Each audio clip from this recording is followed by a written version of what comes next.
For some people with relationship anxiety, wanting to be with your partner can quickly shift from "I want to see you" to "I can't be without you." Hold on to that thought, because the truth behind it might explain why your relationship feels more like survival rather than intimacy and connection. My name is Oliver, and I'm a licensed marriage and family therapist in Los Angeles, and this is my series of videos on relationship anxiety.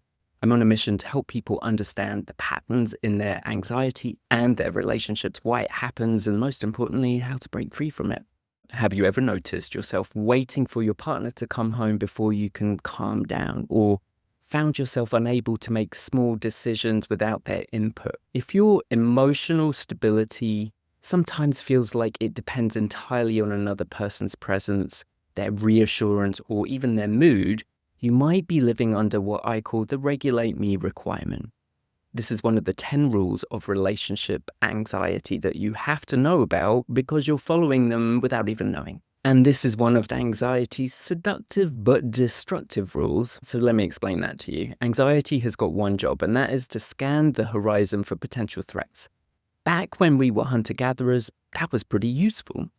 But chances are, if you're watching this video, there are no hungry carnivores looking to pounce on you, and you're not at too much risk of a warring tribe raiding and looting the town that you live in. The problem is that today, anxiety is still doing the same thing, but it focuses more on emotional threats now that we don't have so many physical threats.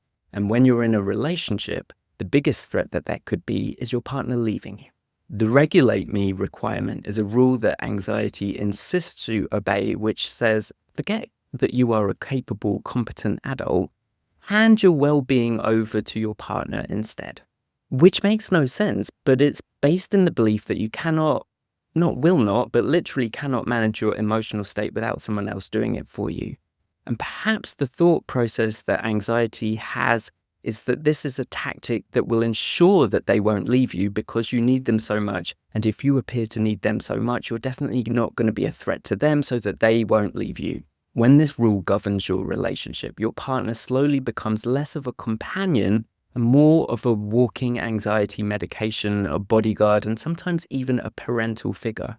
What starts as seeking comfort gradually transforms into complete emotional dependency. Now, before I go on, if you want more help with anxiety in relationships, hit follow and subscribe. I've got tons of tools and tricks and tips to help with this, and I'm sharing them all with you in my newsletter, which you can get for free by signing up, or you could take the relationship anxiety quiz, find out which rules you follow and your relationship archetype.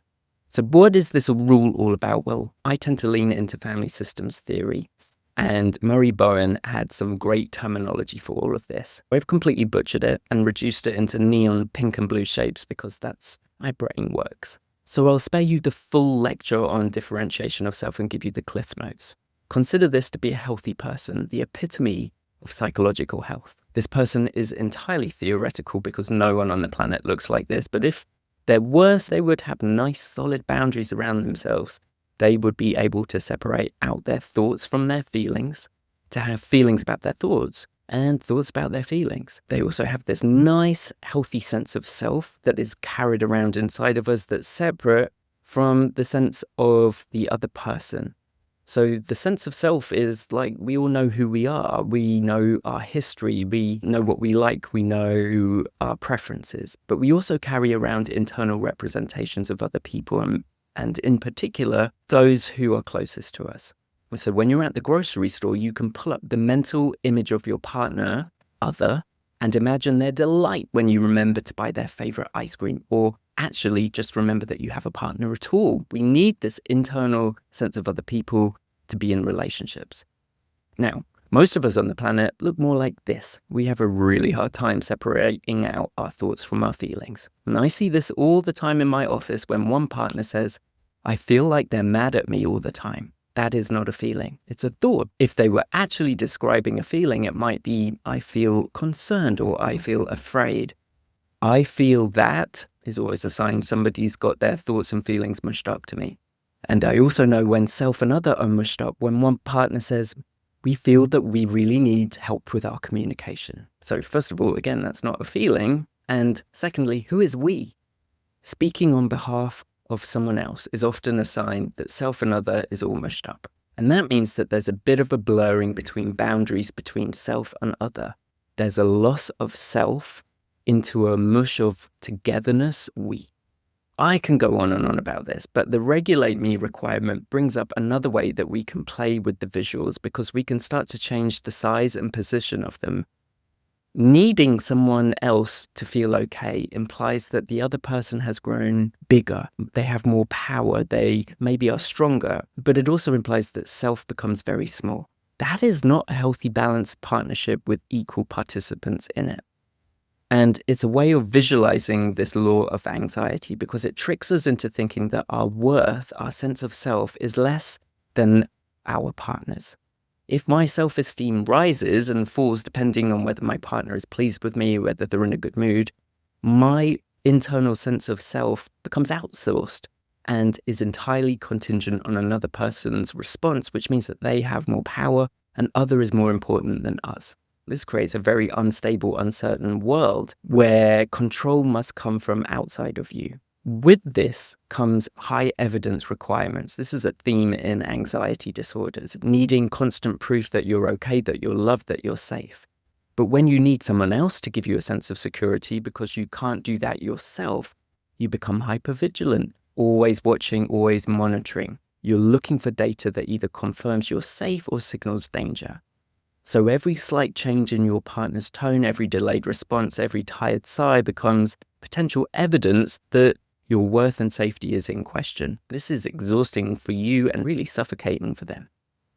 Over time, this outsourcing can harden into something darker, which is a bit like learned helplessness. We start to believe we simply cannot regulate ourselves, even though we've done it fine before our partners. Every time we hand off responsibility, we reinforce the lie that we're incapable, and anxiety celebrates this. See, you really can't do it alone. You need your partner. Slowly, over time, a really competent adult forgets that they ever had the strength to self-soothe or function as an adult at all. What makes this particularly insidious is that it aligns with defensive strategies of anxiety. Everything becomes about protection, defensiveness, but never really about growth. There are a lot of impacts that this rule has on relationships. For the one who outsources their regulation, their sense of self gets smaller. A growing sense of helplessness builds. They become more and more reliant on the other person. And for the partner who becomes this pseudo caretaker, it's a fatigue that is really difficult for them to name. They want to love you, but they're asked to caretake for you. It's less of a partnership and more of a caretaker-patient relationship, which is not what they signed up for. And it's not very sexy.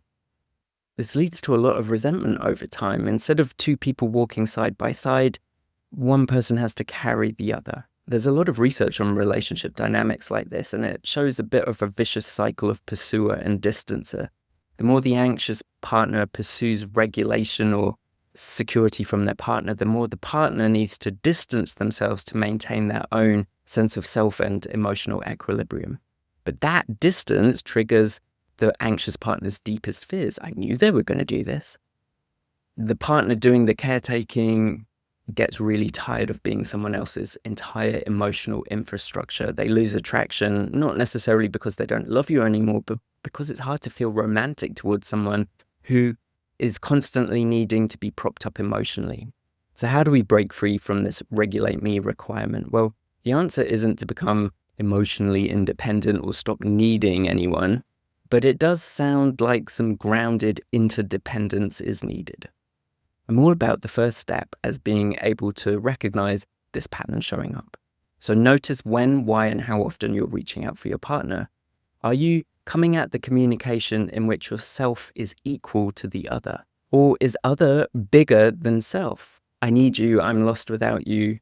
I need to know where you are. I need to know that you're okay. In general, I think a more balanced self and other means both partners are taking responsibility for their own emotional baseline, but still supporting each other from that grounded place where it's mutual and equal. It's the difference between two people drowning while clinging onto each other and two swimmers who can both float, choosing to hold hands. If you want more help with relationship anxiety, hit follow and subscribe take the free relationship anxiety quiz. It'll tell you your relationship archetype, and you'll get a whole bunch of tools, tips, and tricks that I share with couples in my private practice all the time.